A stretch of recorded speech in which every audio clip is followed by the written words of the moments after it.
Theoretical perspectives on society. While many sociologists have contributed to research on society and social interaction, three thinkers form the base of modern-day perspectives. Emil Durkheim, Karl Marx, and Max Weber developed different theoretical approaches to help us understand the way societies function. Emil Durkheim and functionalism. As a functionalist, Emil Durkheim's (1858–1917) perspective on society stressed the necessary interconnectivity of all of its elements. To Durkheim, society was greater than the sum of its parts. He asserted that individual behavior was not the same as collective behavior and that studying collective behavior was quite different from studying an individual's actions. Durkheim called the communal beliefs, morals, and attitudes of a society the collective conscience. In his quest to understand what causes individuals to act in similar and predictable ways, he wrote, "If I do not submit to the conventions of society, if in my dress I do not conform to the customs observed in my country and in my class, the ridicule I provoke, the social isolation in which I am kept, produce, although in an attenuated form, the same effects as punishment." Durkheim 1895. Durkheim also believed that social integration, or the strength of ties that people have to their social groups, was a key factor in social life. Following the ideas of Comte and Spencer, Durkheim likened society to a living organism, in which each organ plays a necessary role in keeping the being alive. Even the socially deviant members of society are necessary, Durkheim argued, as punishments for deviance affirm established cultural values and norms. That is, punishment of a crime reaffirms our moral consciousness. A crime is a crime because we condemn it, Durkheim wrote in 1893. An act offends the common consciousness not because it is criminal, but it is criminal because it offends that consciousness, Durkheim 1893. Durkheim called these elements of society social facts. By this, he meant that social forces were to be considered real and existed outside the individual. As an observer of his social world, Durkheim was not entirely satisfied with the direction of society in his day. His primary concern was that the cultural glue that held society together was failing, and people were becoming more divided. In his book The Division of Labor in Society, 1893, Durkheim argued that as society grew more complex, social order made the transition from mechanical to organic. Pre-industrial societies, Durkheim explained, were held together by mechanical solidarity, a type of social order maintained by the collective conscience of a culture. Societies with mechanical solidarity act in a mechanical fashion. Things are done mostly because they have always been done that way. This type of thinking was common in pre-industrial societies where strong bonds of kinship and a low division of labor created shared morals and values among people, such as hunter-gatherer groups. When people tend to do the same type of work, Durkheim argued, they tend to think and act alike. In industrial societies, mechanical solidarity is replaced with organic solidarity, which is social order based around an acceptance of economic and social differences. In capitalist societies, Durkheim wrote, division of labor becomes so specialized that everyone is doing different things. Instead of punishing members of a society for failure to assimilate to common values, organic solidarity allows people with differing values to coexist. Laws exist as formalized morals and are based on restitution rather than revenge. While the transition from mechanical to organic solidarity is, in the long run, advantageous for a society, Durkheim noted that it can be a time of chaos and normlessness. One of the outcomes of the transition is something he called social anomie. Anomie, literally, without law, is a situation in which society no longer has the support of a firm collective consciousness. Collective norms are weakened. People, while more interdependent to accomplish complex tasks, are also alienated from each other. Anomie is experienced in times of social uncertainty, such as war or a great upturn or downturn in the economy. As societies reach an advanced stage of organic solidarity, they avoid anomie by redeveloping a set of shared norms. According to Durkheim, once a society achieves organic solidarity, it has finished its development. Karl Marx and conflict theory. Karl Marx, 1818–1883, is certainly among the most significant social thinkers in recent history. While there are many critics of his work, it is still widely respected and influential. For Marx, Society's constructions were predicated upon the idea of base and superstructure. This term refers to the idea that a society's economic character forms its base, upon which rests the culture and social institutions, the superstructure. For Marx, it is the base, economy, that determines what a society will be like. Figure 4.6. Karl Marx asserted that all elements of a society's structure depend on its economic structure. Additionally, Marx saw conflict in society as the primary means of change. Economically, he saw conflict existing between the owners of the means of production, the bourgeoisie, and the laborers, called the proletariat. Marx maintained that these conflicts appeared consistently throughout history during times of social revolution. These revolutions, or class antagonisms, as he called them, were a result of one class dominating another. Most recently, with the end of feudalism, a new revolutionary class he called the bourgeoisie dominated the proletariat laborers. The bourgeoisie were revolutionary in the sense that they represented a radical change in the structure of society.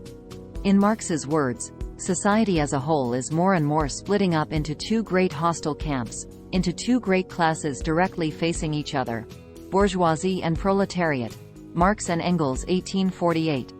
In the mid-19th century, as industrialization was booming, industrial employers, the owners of the means of production, in Marx's terms, became more and more exploitative toward the working class.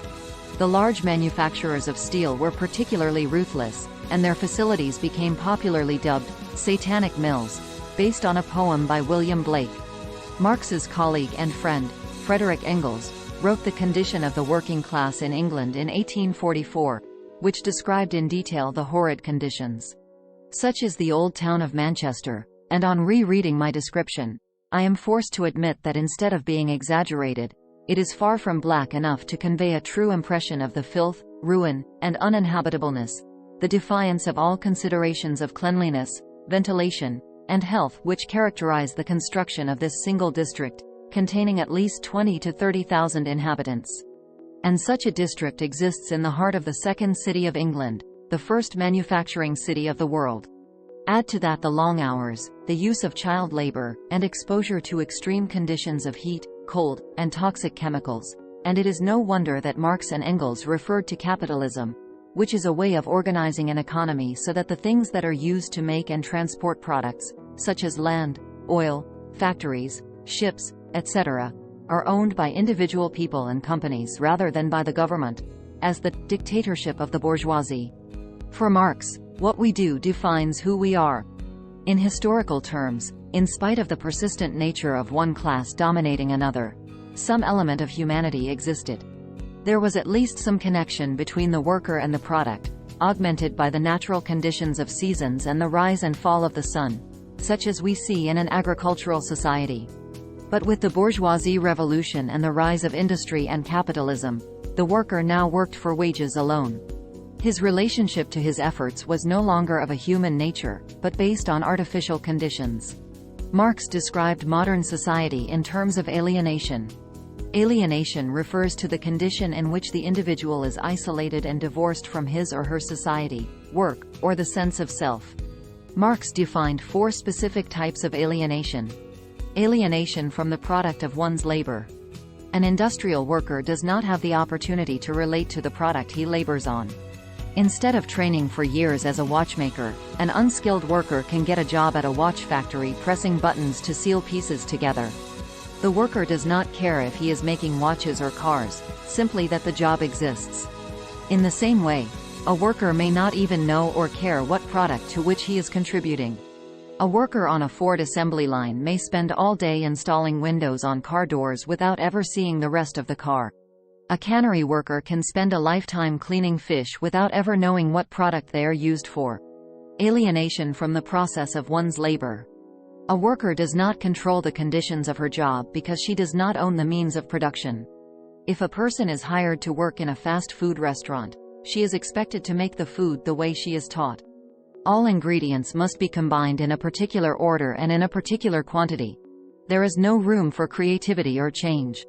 An employee at Burger King cannot decide to change the spices used on the fries in the same way that an employee on a Ford assembly line cannot decide to place a car's headlights in a different position. Everything is decided by the bourgeoisie, who then dictate orders to the laborers. Alienation from others. Workers compete, rather than cooperate. Employees vie for time slots, bonuses, and job security. Even when a worker clocks out at night and goes home, the competition does not end. As Marx commented in the Communist Manifesto, 1848, no sooner is the exploitation of the laborer by the manufacturer so far at an end, that he receives his wages in cash, than he is set upon by the other portion of the bourgeoisie, the landlord, the shopkeeper, the pawnbroker. Alienation from one's self. A final outcome of industrialization is a loss of connectivity between a worker and her occupation. Because there is nothing that ties a worker to her labor, there is no longer a sense of self. Instead of being able to take pride in an identity such as being a watchmaker, automobile builder, or chef, a person is simply a cog in the machine. Taken as a whole, then, alienation in modern society means that an individual has no control over his life. Even in feudal societies, a person controlled the manner of his labor as to when and how it was carried out. But why, then, does the modern working class not rise up and rebel? Indeed, Marx predicted that this would be the ultimate outcome and collapse of capitalism. Another idea that Marx developed is the concept of false consciousness. False consciousness is a condition in which the beliefs, ideals, or ideology of a person are not in the person's own best interest.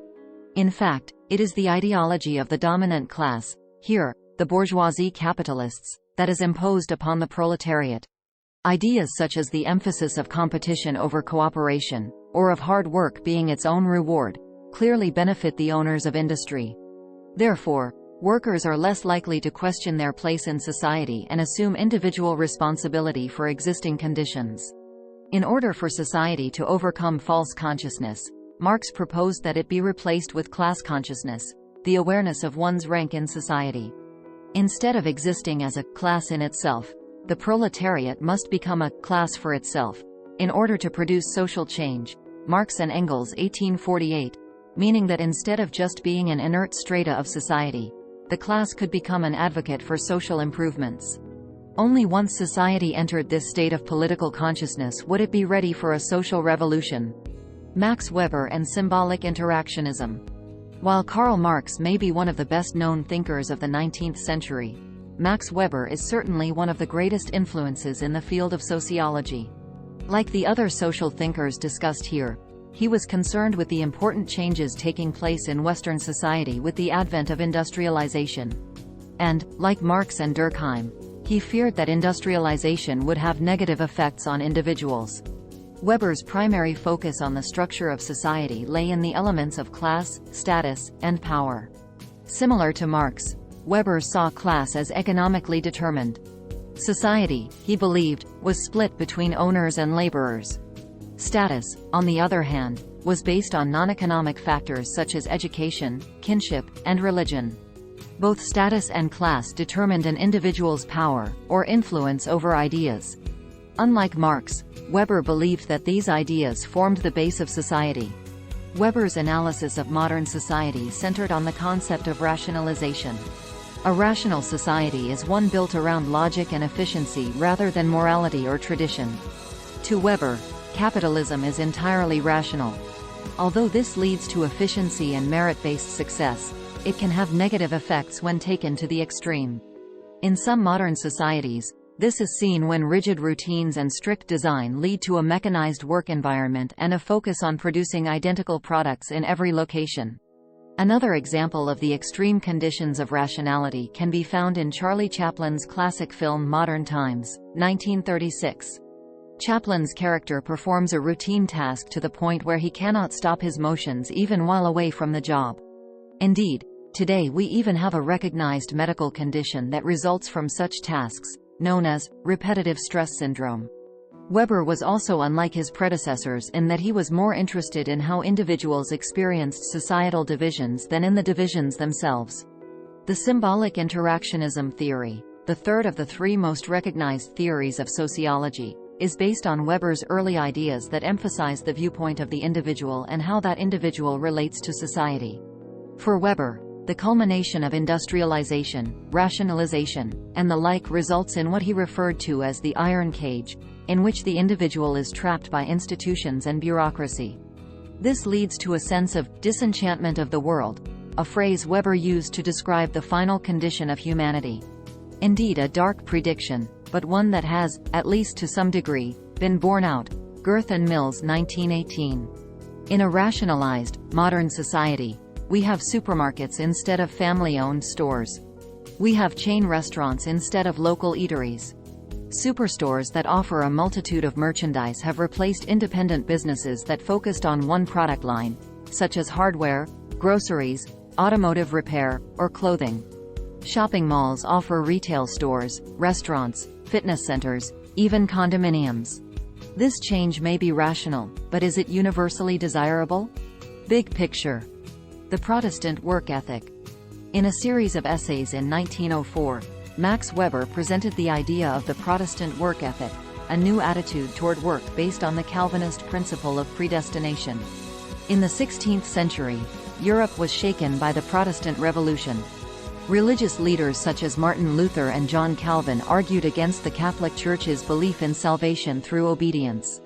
While Catholic leaders emphasized the importance of religious dogma and performing good deeds as a gateway to heaven, Protestants believed that inner grace, or faith in God, was enough to achieve salvation. John Calvin in particular popularized the Christian concept of predestination, the idea that all events, including salvation, have already been decided by God.